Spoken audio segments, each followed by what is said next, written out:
শুভ সকাল বন্ধুরা, আশা করছি তোমরা সকলেই খুব ভালো আছো। আমিও ভালো আছি। তো চলো আজকের ভিডিওটা শুরু করি। দেখো সকালবেলা হাজব্যান্ডের টিফিন হয়ে গেছে, ওর খাওয়াও হয়ে গেছে। একটু দুধ ও খায় সকালবেলায়, তো দুধটা রেডি করে রেখেছি যাতে তাড়াতাড়ি ঠান্ডা হয়ে যায়। আর আমিও এক কাপ চা খেয়ে নিয়েছিলাম। তো দেখো চা খাওয়ার পর সকালবেলা তো বানিয়েছি খাবার, রুটি বানিয়েছি, কিন্তু মেয়ের আবার আবদার হয়েছে একটু ঝিরিঝিরি করে আলু ভাজা করে দিতে হবে, সেটা দিয়ে ও রুটি খাবে।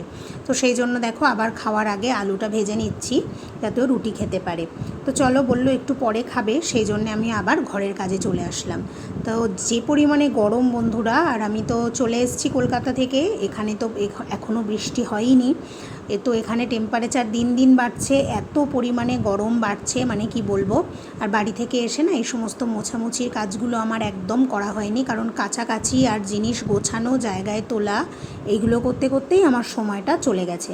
তো সেই জন্য আজ কাজটা পুরো দেখছি একদম ঝাপসা হয়ে গেছে। তো কাজটা ভালো করে মুছে নিলাম। আর এই দেখো বন্ধুরা, সমস্ত ট্রেনে করে আসা তো, আর এই সমস্ত লাগেজগুলো তো জানো যারা ট্রেনে জার্নি করো, তো আমার না খুবই মানে কি বলবো, আমি এইভাবে ট্রলিগুলোকে রাখতে পারি না। তাই দেখো বালতির মধ্যে একটু ডেটল জল করে নিয়ে এসেছি, আর এই যে কাপড়টা দিয়ে একটু মানে শুকনো করে ভালো করে মুছে পরিষ্কার করে নিচ্ছি, কারণ আবার এইভাবে তুলে রাখতে আমার খুব বাজে লাগে। তো চলো সমস্ত কাজ করে চলে এসেছি, এবার খাওয়া দাওয়াটা শুরু করব। সকালের খাওয়াটা আজকে একটু দেরি হয়ে গেল, কিন্তু কিছু করার নেই। এই দেখো মেয়েকে আলু ভাজা দিয়ে দিয়েছি, আর করেছিলাম আজকে সকালে চানা। তো চানার মানে তরকারিটা আর রুটি, দুজনেই আজকে রুটিই খেয়ে নেব, সেই জন্যে রুটিটা নিয়ে বসছি। আর এই সকাল থেকে এত ব্যস্ততার মধ্যে বন্ধুরা, যেহেতু গরম, মানে 11টার মধ্যে যদি একটু কমপ্লিট করে নিতে পারি আদার্স কাজগুলো, তো ভালো হয়। তো এই যে খেতে বসেছি একটু শান্তিতে, এই খেতে বসে মা আর মেয়ে একটু কথাবার্তা বলি আর খাই, এইটুকু সময়ই সকালে আমার বসার টাইম হয়। আর কিন্তু আমি একটু বসতে পারবো না, কারণ এরপরেই আবার না আরও কাজ রয়েছে, সবজি কাটা, রান্না করা, যেহেতু একা হাতে সব কিছু গুছিয়ে করতে হয়, তো সেই জন্যেই। তো দেখো খাওয়া শেষ হয়ে গেছে, খাওয়াটা কমপ্লিট করে উঠেই আমি আগে বসে পড়েছি সবজিগুলোকে কেটে নেওয়ার জন্য। তো দেখো বন্ধুরা, এখানে এই শাকটা পাওয়া যায়, এটা কিন্তু পিওর নোটে শাক নয়, এই শাকটাকে না ওরা বলে অমরন্ত শাক। তো এই শাকটা কিন্তু খুবই ভালো লাগে খেতে, মানে নোটে শাকের মতোই টেস্টটা বলতে পারো।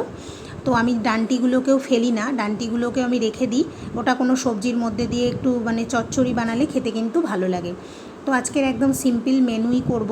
দেখো মানে যেহেতু আমরা বাড়িতে এসেছি রবিবার বিকালে, তো রবিবারে বাজার হয়নি, আর এখানে তো রবিবারে ছাড়া মাছ পাওয়া যায় না।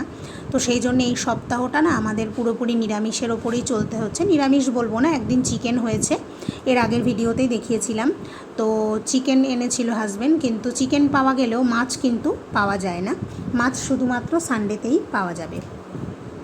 তো সেই জন্য একদিন পনির, একদিন চিকেন করেছিলাম, একদিন সয়াবিন, এইভাবেই চলছে। তো পুরো সপ্তাহটা এইভাবেই চলতে হবে বন্ধুরা। এখানে সব কিছুই ভালো, কিন্তু বাঙালিদের ক্ষেত্রে একটু সমস্যা হয়ে যায়, কারণ বাঙালি যেহেতু মাছে ভাতে থাকে, তো সেই জন্য মাছ যারা মাছ ছাড়া খেতে পারে না তাদের ক্ষেত্রে একটু অসুবিধা। তো আমাদের অভ্যাস হয়ে গেছে, প্রায় 2.5 বছরের বেশি হতে চললো আমরা এখানে আছি, তো সেই জন্যে বলতে পারো অভ্যাস হয়ে গেছে। তো এই যে পটল আলু একটু নিরামিষ সবজি বানাচ্ছি, আদা জিরে ধনে এগুলো দিয়ে, আর একটু গরম মশলা দিয়েছি, তো এটা কিন্তু খেতে খারাপ হয় না। তো এই দেখো সব ভেজে মশলা কষে একদম সুন্দর করে আমি পরিমাণ মতো জল দিয়ে দিলাম। এটা খুব বেশি ঝোল হবে না, একটু গা মাখা হবে। এইভাবে বানালে কিন্তু বন্ধুরা খেতে মন্দ লাগে না। তো আমি কিন্তু প্রায়শই এরকম সবজি বানাই, কারণ বুঝতেই তো পারছো এখানে আমাদের তো খেতে হয়, মানে যে সবজি পাওয়া যায় ম্যাক্সিমাম, মানে অনেক কিছুই পাই না, যেগুলো কলকাতা থেকে আমি নিয়ে এসেছি কিছু কিছু, কিন্তু সেটা তো দীর্ঘস্থায়ী নয়, বেশি দিন তো আর রাখা যাবে না। যেটুকু এনেছি মোটামুটি প্রায় ওই শখ মেটানোর মতো খেয়ে প্রায় শেষ হতেই চললো। তো দেখো সবজিটাও আমার রেডি হয়ে যাচ্ছে, মানে ঢাকা দিয়ে রেখেছিলাম, আর ভাতটা ওদিকে আমি বসিয়ে দিলাম।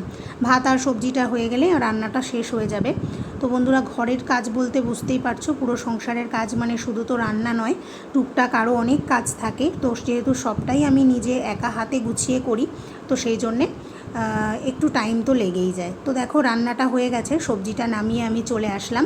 এই দেখো বন্ধুরা কাচের বয়ামটা ধুয়ে রেখেছিলাম, শুকিয়ে গেছে। আর এই যে আগের দিনের ভিডিওতে তোমাদের দেখিয়েছি আচার বানানোটা, আর সেদিন রাত্রে তুলিনি, এটা সারা রাত ঢাকা দিয়েই রেখেছিলাম, পুরোপুরি ঠান্ডা হয়ে গেছে। এবার আমি এটাকে বয়ামে ভরবো।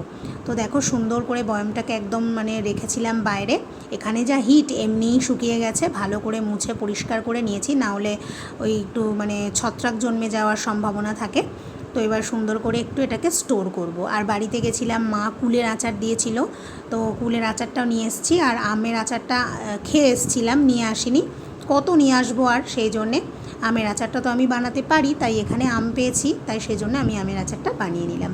তো চলো এটাকে বয়ামে রাখি, যে কয়দিন খেতে পারি, খুব বেশি করতে পারিনি কারণ আমের তো এখানে সব আটি হয়ে গেছে। তো বন্ধুরা স্নান করে চলে এসেছি, আজকে তো বিশেষ কিছু রান্না করিনি, খুব সিম্পল রান্না করেছি। তো চলো তোমাদেরকে দেখিয়ে দিই। এই দেখো ভাত রয়েছে, সকালে তো রুটি খাওয়া হয়েছিল, এই দেখো পটলের সবজিটা যেটা করলাম, আর এই যে রয়েছে শাক ভাজা, তো এটা ওই নোটের শাকই বলতে পারো। আর হচ্ছে তোমার এই বিশেষ কিছু আজকে রান্না করিনি, তার কারণ হচ্ছে কাল রাত্রে চিকেন এনেছিল হাজব্যান্ড, তো সেটা রান্না করেছিলাম, সেটা ফ্রিজে আছে, তো সেটা রাত্রে বার করবো, ওই জন্য খুব অল্পই রান্না করেছি। দেখো এই ঘিটা আমি নিয়ে এসেছি কলকাতা থেকে, তো এই ঘিটা খেতে দারুণ লাগে, তো শাক ভাজা দিয়ে ঘি দিয়ে খাবো। তো মা আর মেয়ের এই সিম্পল রান্না দিয়ে খাওয়া হয়ে যাবে দুপুরে, কোনো অসুবিধা হবে না। তো চলো আবার পরে দেখা হচ্ছে। তো ভিডিও ভালো লাগলে কিন্তু বন্ধুরা অবশ্যই চ্যানেলটাকে সাবস্ক্রাইব করে পাশে থাকবে, কমেন্ট করবে, শেয়ার করবে।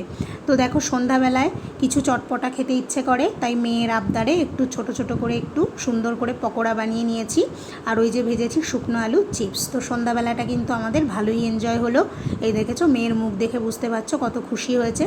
তো আর বেশি দিন নেই, স্কুল খুলে যাবে, তো বলছে বলে একটু বানিয়ে দিলাম। তো চলো ভিডিওটা এখানেই শেষ করছি, সকলে ভালো থেকো, সুস্থ থেকো।